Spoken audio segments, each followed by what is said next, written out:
வணக்கம் தமிழ் மக்களே. சேப்பக்கிழங்கு காரக்குழம்பு, சேப்பக்கிழங்கு வறுவல். நேற்று மலைக்கு வந்து சேப்பக்கிழங்கு காரக்குழம்பும் வறுவலும் அட்டகாசமாக இருக்குங்க. சேப்பக்கிழங்கு காரக்குழம்பு வந்து மீன் குழம்பு மாதிரியும், வறுவல் வந்து மீன் வறுவல் மாதிரியும் அந்த அளவுக்கு வெஜ்ஜில் ஒரு நல்ல செமையான டிஷ்ஷுன்னு சொல்லலாம். அதுக்கப்புறம் சேப்பக்கிழங்கு உடல் எடை கூடுறதுக்கு அதிகமாக எடுத்துக்கலாம். அதுக்கப்புறம் பார்த்திங்கன்னா சேப்பக்கிழங்கு ரொம்ப சத்தான ஒரு கிழங்கு தான்.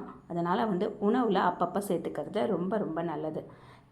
சேப்பக்கிழங்கு வறுவல் எப்படி பண்ணலான்னு வாங்க பார்க்கலாம். சேப்பக்கிழங்கை வந்து நல்லா தண்ணியில் கழுவிக்கோங்க, ஏன்னா மண் நிறைய இருக்கும்.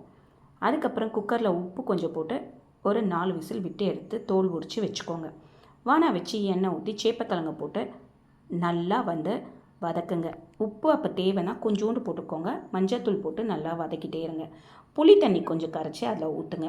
அதுக்கப்புறம் மிளகாத்தூள் போட்டு நல்லா வந்து சேப்பக்கிழங்கை வதக்குங்க. அதுக்கப்புறம் எண்ணெய் பத்தலைன்னா கொஞ்சம் ஊற்றுங்க.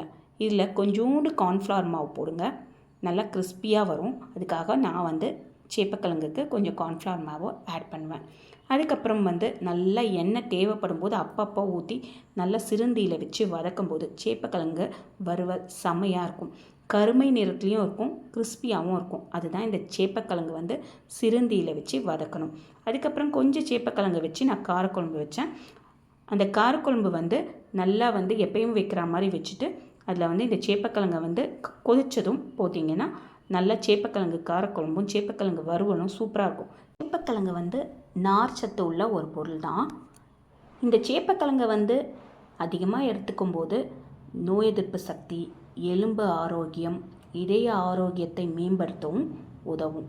அப்புறம் வயிற்றில் பூச்சி தொல்லைகளை போக்கவும், இரத்த அழுத்தத்தை கட்டுப்படுத்தவும் இது உதவும்.